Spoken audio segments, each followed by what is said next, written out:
Materi pembelajaran untuk integrasi nasional ini adalah yang pertama tentang keanekaragaman masyarakat Indonesia. Kemudian yang kedua, dinamika dan tantangan keanekaragaman masyarakat Indonesia, strategi integrasi nasional, dan yang terakhir adalah isu-isu aktual integrasi nasional. Barangkali materi ini bukan sesuatu yang baru gitu ya. Ini adalah realitas kehidupan kita sebagai masyarakat bangsa Indonesia, bahwa kita adalah masyarakat yang beraneka ragam. Ya. Kemudian di dalam kehidupan masyarakat yang beraneka ragam itu ada dinamika, ada tantangannya sendiri, dan bagaimana strategi kita agar dalam keanekaragaman masyarakat atau kemajemukan atau pluralitas gitu ya, atau keberagaman itu kita tetap dapat bersatu di dalam konsep integrasi nasional. Ada konsep persatuan gitu ya. Kemudian bahwa secara dinamis ya, ada banyak tantangan yang dihadapi ketika kita berupaya untuk membangun integrasi di antara bangsa-bangsa yang ada di Indonesia. Nah, isu-isu aktual, isu-isu terbaru yang meliputi proses bagaimana kita membentuk integrasi nasional yang kuat akan kita sampaikan nanti di bagian akhir. Yang pertama, teman-teman semua, di sini disampaikan tentang kemajemukan masyarakat Indonesia. Masyarakat Indonesia adalah masyarakat yang majemuk dan plural, ya. Plural lawannya dari singular gitu ya. Majemuk artinya beraneka ragam. Kemajemukan dan pluralitas masyarakat Indonesia itu ditandai oleh bahwa kita terpisah-pisah berdasarkan kelas-kelas sosial, terpisah berdasarkan suku bangsa, terpisah berdasarkan agama, kemudian ras yang berbeda, antar golongan, sekat ekonomi yang berbeda, pendidikan juga demikian, serta hubungan-hubungan sosial yang juga berbeda. Itu menunjukkan bahwa masyarakat kita itu adalah masyarakat yang majemuk sekaligus masyarakat yang plural. Dari manakah masyarakat majemuk itu tumbuh atau muncul begitu ya? Masyarakat majemuk terbentuk dari dipersatukannya masyarakat suku bangsa oleh sistem nasional menjadi sebuah bangsa dalam wadah negara. Kita ingat dalam perjalanan sejarah bangsa Indonesia, sebelum kita mendeklarasikan diri sebagai sebuah negara merdeka 17 Agustus 1945, kita adalah runtuhan dari kerajaan-kerajaan yang berada di Nusantara. Masing-masing memiliki suku bangsa, ras, agama, adat istiadat, nilai budaya yang berbeda-beda. Dari perbedaan itu, suku bangsa yang berbeda, daerah yang berbeda, agama yang berbeda, kemudian muncul pada 28 Oktober 1928, kita mendeklarasikan Sumpah Pemuda. Nah, Sumpah Pemuda ini disinyalir sebagai tonggak perintis bagaimana kita menuju integrasi nasional. Melalui Sumpah Pemuda, kita menyatakan diri sebagai satu tanah air Indonesia, satu bangsa, bangsa Indonesia, dan menjunjung bahasa persatuan, bahasa Indonesia. Suku-suku bangsa yang ada, daerah-daerah yang berbeda, agama yang berbeda, dan latar belakang yang berbeda kemudian bersatu padu menyatakan diri sebagai tanah air Indonesia, bangsa Indonesia, dan kemudian sama-sama menjunjung bahasa persatuan, yaitu bahasa Indonesia. Ketika sistem nasional, katakanlah Sumpah Pemuda itu melebur semua perbedaan yang ada, maka pada saat itu kita membentuk sebuah masyarakat yang majemuk. Bangsa atau tanah air Indonesia, kemudian bangsa Indonesia itu terdiri atas suku-suku bangsa yang ada, daerah-daerah yang berbeda, agama yang berbeda, dan lain sebagainya, latar belakang perbedaan yang kemudian menyatakan diri sebagai satu tanah air, satu bangsa, dan sama-sama menjunjung bahasa persatuan, bahasa Indonesia. Karena kita disatukan melalui proses seperti itu, maka masyarakat kita sangat majemuk gitu ya. Kemajemukan masyarakat Indonesia itu adalah fakta.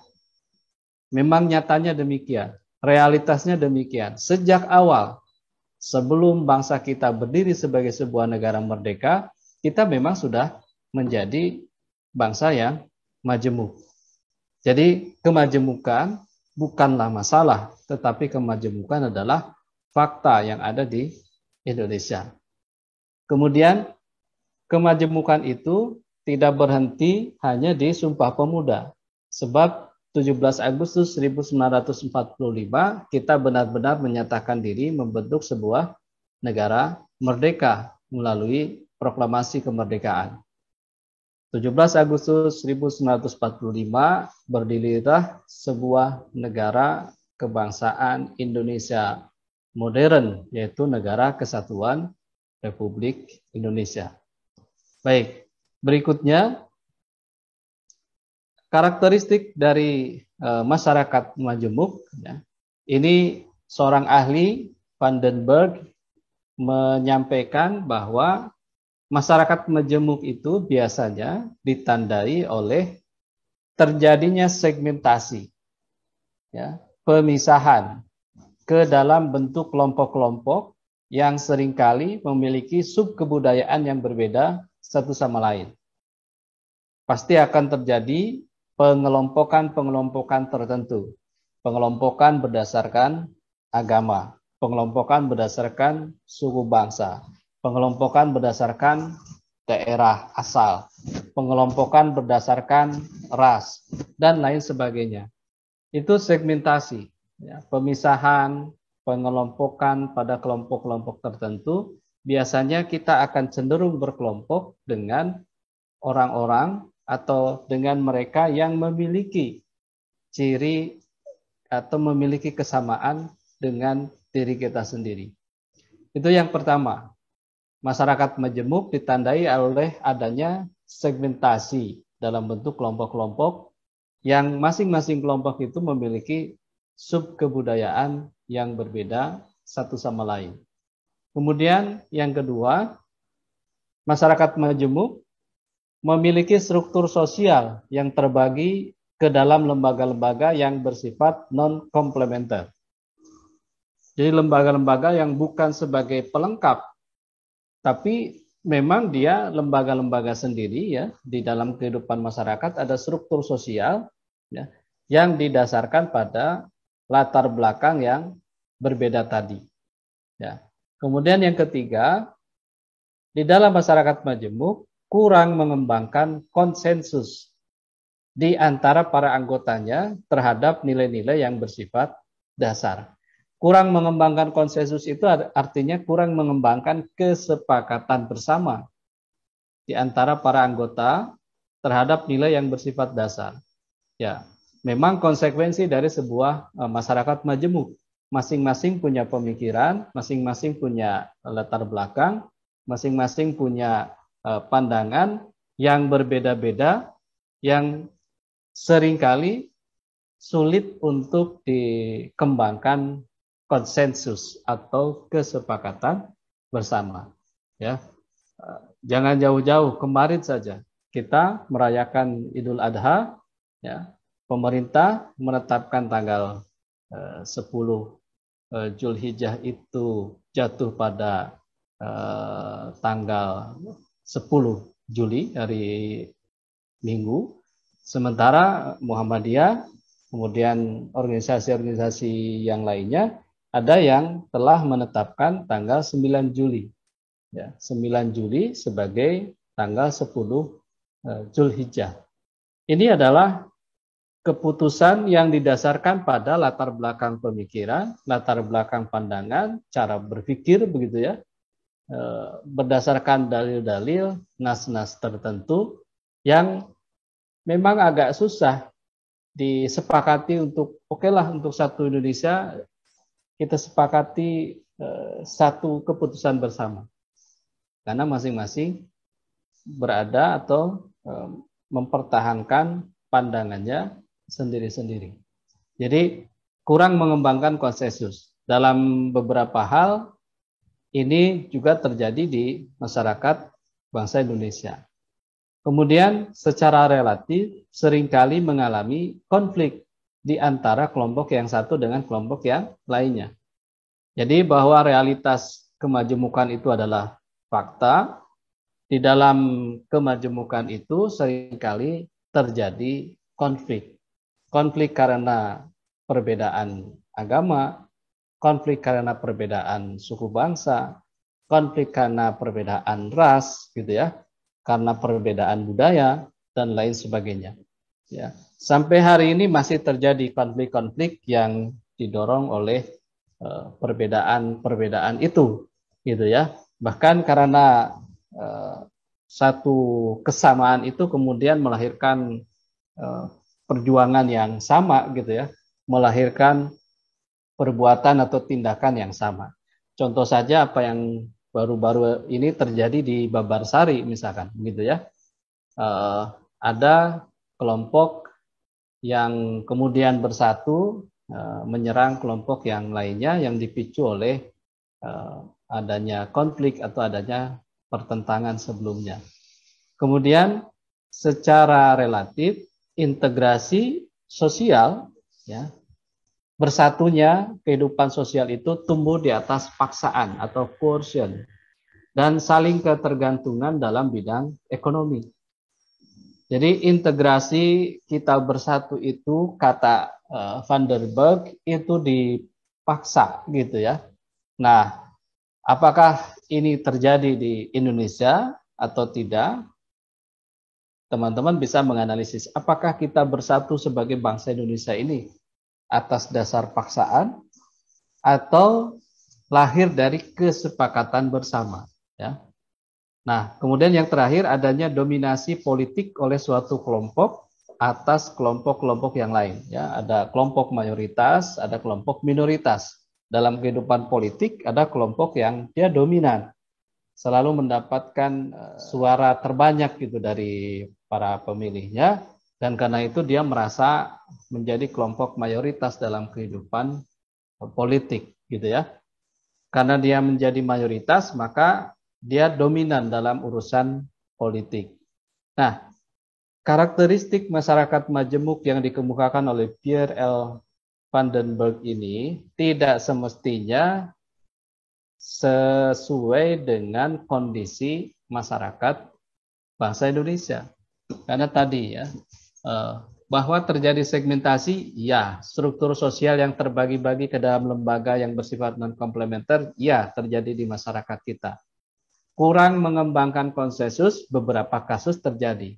Tetapi integrasi kita tumbuh di atas paksaan, ini yang tidak pas. Sebab masyarakat bangsa Indonesia yang beragam ini bersatu di atas bangsa dan negara kesatuan Republik Indonesia ini didasarkan bukan oleh paksaan, tetapi oleh kesepakatan bersama. Makanya di Muhammadiyah misalnya menyebut negara Pancasila, negara Indonesia ini adalah hasil dari kesepakatan, Darul Ahdi. Kemudian bukan sekedar sepakat, tetapi juga harus dibuktikan kesepakatan itu. Maka lahirlah negara Pancasila sebagai Darul Ahdi wasyahadah. Ya, kalau teman-teman yang bergerak di organisasi otonom Muhammadiyah, saya kira akrab dengan istilah negara Pancasila sebagai Darul Ahdi wasyahadah. Negara ini adalah negara hasil perjanjian, hasil kesepakatan, yang tidak hanya hasil perjanjian dan kesepakatan, tetapi juga harus ada pembuktian. Bukti bahwa kita telah menyepakati menjadi sebuah negara bangsa yang satu. Nah, apa buktinya? Ya, apa implementasinya dalam kehidupan kita sehari-hari? Baik, berikutnya tentang kondisi masyarakat Indonesia. Kemajemukan masyarakat Indonesia dapat dilihat dari adanya berbagai macam suku bangsa.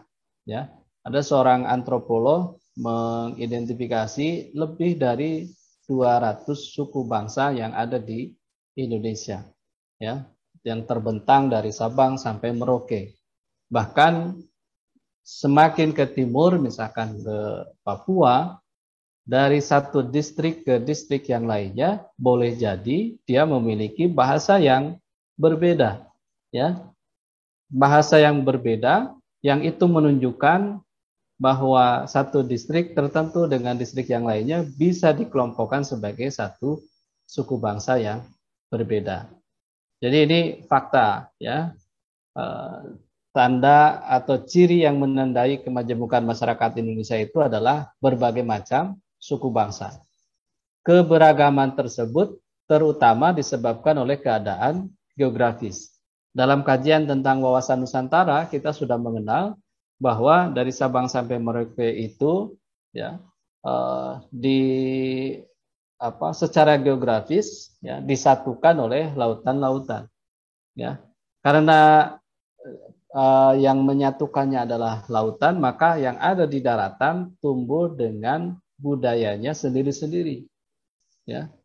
Ya, ada budaya pesisir pantai, ada budaya pegunungan, ada budaya daratan, gitu ya, dan lain sebagainya. Mereka punya budaya sendiri-sendiri yang kemudian budaya ini melahirkan kemajemukan masyarakat bangsa Indonesia. Karena isolasi geografis antar pulau, masing-masing mengembangkan kebudayaan, tadi saya sudah sampaikan. Dan kemudian melahirkan identitas kesukuan atau kesukubangsaan, ya. Suku bangsa Jawa, suku bangsa Sunda, Madura, Buton, Minahasa, Sumatera, Batak, Ambon, dan lain sebagainya. Kemudian kemajemukan lain, tadi selain suku bangsa, adalah keberagaman agama yang disiarkan oleh para pedagang asing. Ya. Awal mula agama yang masuk di Indonesia itu bukanlah agama mayoritas sekarang ini, tetapi agama Hindu dan Buddha. Kerajaan-kerajaan Nusantara yang pertama lebih banyak menganut agama Hindu atau Buddha. Tetapi dalam perkembangan berikutnya juga masuk pengaruh agama Islam, sehingga beberapa kerajaan Nusantara berubah menjadi kerajaan yang bercirikan Islam. Ya. Perbedaan agama, keberagaman agama adalah juga wujud dari kemajemukan masyarakat bangsa Indonesia. Nah, secara resmi kita mengenal ada agama Islam, Kristen, Protestan, Kristen Katolik, kemudian Hindu, Buddha, dan yang terakhir adalah Konghucu. Selain itu, dari sisi kehidupan sosial budaya, kita juga mengenal ada aliran kepercayaan kepada Tuhan yang Maha Esa. Aliran kepercayaan juga tidak tunggal, tetapi dia banyak sekali, ya, sangat beragam. Kemudian di Indonesia juga, ya, selain agama yang berbeda, kemudian suku bangsa yang berbeda yang tersebar di Sabang sampai Merauke, juga terdapat warga peranakan, ya, warga peranakan Cina, warga peranakan Arab, gitu ya, warga peranakan India, warga peranakan lain yang memiliki budaya sendiri. Ini misalnya gambar di Yogyakarta, gitu ya, di area Jalan Malioboro. Kalau teman-teman lihat, ada gapura seperti ini yang menunjukkan ada kampung Ketandan. Ini kalau bahasa lain mungkin pecinan, gitu ya. Di mana di daerah sini itu banyak warga yang peranakan Cina. Di tempat-tempat lain, misalnya ada juga yang biasa disebut sebagai kampung Arab, ya, kampung India, di mana kampung Arab, ya, di sana banyak penduduk yang merupakan keturunan Arab. Kampung India, ya, banyak keturunan India dan lain sebagainya. Ini menunjukkan kemajemukan. Jadi kemajemukan bukan sekedar karena faktanya masyarakat kita sudah majemuk, tapi juga ada keturunan-keturunan, peranakan-peranakan Cina, Arab, India, dan lain sebagainya yang juga tinggal menghuni menjadi warga negara Indonesia. Kemudian kemajemukan horizontal dan vertikal. Kemajemukan secara horizontal, ya, setara begitu ya, ditandai adanya kesatuan sosial berdasarkan perbedaan suku bangsa. Yang Jawa bergabung dengan Jawa, Sumatera itu ya, Bangka, Belitung, Ambon, Makassar dan lain sebagainya, mereka bersatu ya. Bersatu yang kemudian membedakan dengan suku bangsa yang lainnya, tapi persatuan itu tetap setara gitu ya. Perbedaan itu tetap setara, sama-sama suku bangsa. Hanya berbeda, ini suku bangsa A, suku bangsa B, suku bangsa C dan lain sebagainya. Kemudian perbedaan agama ya, yang tadi yang 6 agama plus aliran kepercayaan, perbedaan adat serta perbedaan-perbedaan kedaerahan. Itu sifatnya horizontal, setara ya. Kemudian bukan hanya yang sifatnya horizontal, ada juga perbedaan itu yang sifatnya vertikal, ditandai oleh adanya perbedaan antara lapisan atas dan lapisan bawah, bahkan cukup tajam. Yang paling kentara misalnya kita bisa melihat dari sisi ekonomi. Ada lapisan atas ya yang bisa dikategorikan sebagai golongan menengah ke atas. Kemudian ada lapisan bawah, golongan menengah ke bawah. Itu juga kemajemukan, tapi kemajemukannya bersifat vertikal. Ada elit, penguasa, ada rakyat biasa, ada massa biasa. Itu juga perbedaan secara vertikal. Gitu ya. Ini dua tanda yang menandai kemajemukan masyarakat Indonesia. Bisa dilihat secara horizontal, kita bisa melihatlah sisi kiri kanan kita berbeda ya. Oh, ini berbeda suku bangsanya, berbeda agamanya, berbeda asal daerahnya, tetapi semuanya setara. Tapi kita juga bisa melihat, menengok yang di atas kita. Secara ekonomi berbeda ya. Secara jabatan, misalkan gitu ya, jabatan di sebuah instansi berbeda, itu perbedaan vertikal. Ada pimpinan, ya ada bawahan gitu ya, ada atasan, ada bawahan. Kemudian ada elit penguasa, ya, ada rakyat jelata atau rakyat biasa. Nah, apa dampaknya dari kemajemukan masyarakat? Tadi perlu saya tegaskan lagi bahwa kemajemukan itu fakta ya, bukan masalah. Tetapi kalau kemajemukan itu tidak dikelola dengan baik, maka dia bisa memberikan dampak akibat ya, akibat dari kemajemukan itu. Pada satu sisi, kemajemukan merupakan kekayaan bangsa. Nah, kita sudah memahami betul begini ya, bahwa keanekaragaman masyarakat bangsa Indonesia itu adalah sekaligus kekayaan bangsa. Namun, ia juga berpotensi menimbulkan disintegrasi, perpecahan. Ya. Kalau kita terlalu kuat, misalkan kesetiaan kita kepada satu suku bangsa yang melahirkan sukuisme, atau pada satu daerah tertentu yang melahirkan chauvinisme, maka boleh jadi akan muncul bibit-bibit disintegrasi, perpecahan. Kemudian pluralitas budaya, keanekaragaman budaya seringkali dijadikan alat pemicu konflik SARA. Ya, suku, agama, ras dan antar golongan gitu ya. Meskipun sebenarnya faktor penyebab dari pertikaian tersebut lebih pada persoalan politik, ketidakadilan sosial dan ketimpangan ekonomi. Nah, ini teman-teman semua ya, sengaja kita buat dicetak tebal ini untuk menunjukkan bahwa konflik apapun yang ada ya lebih banyak disebabkan oleh adanya persoalan politik ya, ketidakadilan sosial dan ketimpangan ekonomi daripada perbedaan suku, agama, ras dan antar golongan. Jadi lebih banyak karena persoalan-persoalan politik, persoalan ketidakadilan di lingkungan masyarakat kita, dan ketimpangan ekonomi yang sangat tajam.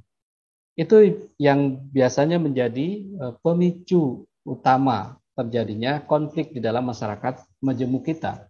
bukan sekedar SARA gitu ya. Nah, SARA ini seringkali dijadikan kambing hitam bahwa terjadi konflik SARA di masyarakat. Padahal sebenarnya konflik itu muncul misalkan karena persoalan politik. Karena berbeda pilihan politik misalkan. Ya, kita sudah mengalami itu, kita mewarisi konflik politik yang tidak berkesudahan sampai hari ini, ya, antara ketika Pilpres ya 2019 misalkan 01, 02, kemudian yang lebih ramai lagi di daerah pilkada daerah, adalah pilkada di DKI Jakarta, itu yang sampai hari ini juga tidak selesai, ya. Konflik-konflik sering terjadi meskipun misalkan terjadi di dunia maya, ya, ada konflik antara pendukung 01, pendukung 02, kemudian pendukung Pak Ahok, pendukung Pak Anies gitu ya, yang tidak selesai sampai hari ini. Kemudian ketidakadilan sosial, ya. Ini yang memicu terjadinya konflik karena perlakuan yang tidak adil dari para penyelenggara negara. Dan tentu saja ketimpangan ekonomi. Ketimpangan ekonomi ini menjadi salah satu pemicu terjadinya konflik. Kita sulit mewujudkan sebuah negara demokrasi jika kehidupan ekonomi rakyat tidak stabil, gitu ya. Nah, ekonomi rakyat sekarang ini kan menunjukkan adanya ketimpangan ekonomi yang luar biasa besarnya, gitu ya, antara penguasa dengan rakyat biasa. Bagaimana bisa misalkan di masa pandemi COVID-19 ini rakyat semakin kesusahan, justru para penyelenggara negara laporan kekayaannya menunjukkan peningkatan yang sangat signifikan. Cukup besar peningkatan harta kekayaan mereka. Gitu ya. Ini menunjukkan ketimpangan ekonomi dan dapat memicu terjadinya konflik-konflik di masyarakat kita. Oke, kita lihat yang berikutnya adalah tentang dinamika dan tantangan keanekaragaman masyarakat Indonesia. Tadi saya sampaikan bahwa keanekaragaman masyarakat Indonesia itu melahirkan satu hal yang positif, yaitu sebagai kekayaan bangsa Indonesia, tetapi di sisi yang lain dia bisa berujung kepada konflik. Nah, bagaimana dinamikanya, ya, konflik-konflik itu misalkan di sini disampaikan sejak era reformasi tahun 98 yang lalu telah terjadi konflik horizontal dan vertikal bersamaan dengan melemahnya otoritas pemerintahan pusat. Ya, tahun 98 masuk era reformasi, ada pemerintahan daerah, otonomi daerah dan lain sebagainya. Ternyata konflik tidak kunjung reda di daerah-daerah. Ketika daerah diberikan otonomi yang luas, gitu ya, otonomi daerah, diberikan kebebasan untuk menyelenggarakan pemerintahannya sendiri sesuai dengan karakteristik masyarakat daerahnya, ternyata bisa memicu terjadinya konflik. Boleh jadi konfliknya adalah konflik vertikal antara penyelenggara di daerah dengan rakyat biasa, atau konflik di antara para pendukung elit politik di daerah. Kemudian konflik horizontal, sebagaimana kita pahami ada beberapa kasus ya terjadinya konflik yang berbau SARA, begitu ya, yang terjadi di negara kita, dan itu terjadi bersamaan dengan melemahnya otoritas pemerintahan pusat. Jadi pusat karena sudah diberikan kepada daerah ya, kewenangan menyelenggarakan pemerintahan daerah, sehingga kontrol pusat terhadap daerah itu melemah, gitu ya, karena sebagian besar sudah diberikan, silahkan dikelola oleh daerahnya sendiri-sendiri. Kemudian dinamika yang lain, kebebasan telah banyak disalahgunakan untuk kepentingan sendiri, sehingga menimbulkan gesekan di antara kelompok-kelompok yang ada. Masyarakat multikultural, masyarakat multibudaya membutuhkan pengertian dan kearifan yang tinggi dari setiap masyarakatnya. Ya, Jangan sampai setiap masyarakat pendukung dari satu daerah, dari kelompok tertentu, suku bangsa tertentu, jatuh pada dukungan yang sifatnya kedaerahan atau kesukuan, sukuisme atau chauvinisme, ya, sehingga lupa dengan kesatuan kita sebagai sebuah bangsa dan negara.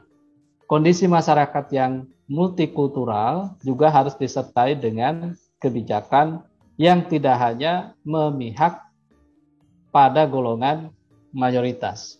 Nah, dalam banyak hal kita menemukan kasus-kasus bagaimana pemerintah ternyata berpihak kepada golongan mayoritas, atau pemerintah berpihak kepada mereka yang secara vertikal menduduki posisi atas, katakanlah pengusaha, gitu ya, para elit-elit politik.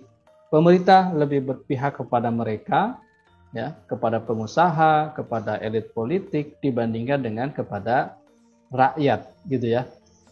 Ini dinamika yang terjadi di negara kita. Yang lainnya, kebijakan pemerintah yang tidak sesuai dengan harapan masyarakat serta penolakan sebagian masyarakat terhadap kebijakan pemerintah menggambarkan kurang adanya integrasi vertikal, integrasi antara rakyat dengan penguasa, rakyat dengan para penyelenggara negara.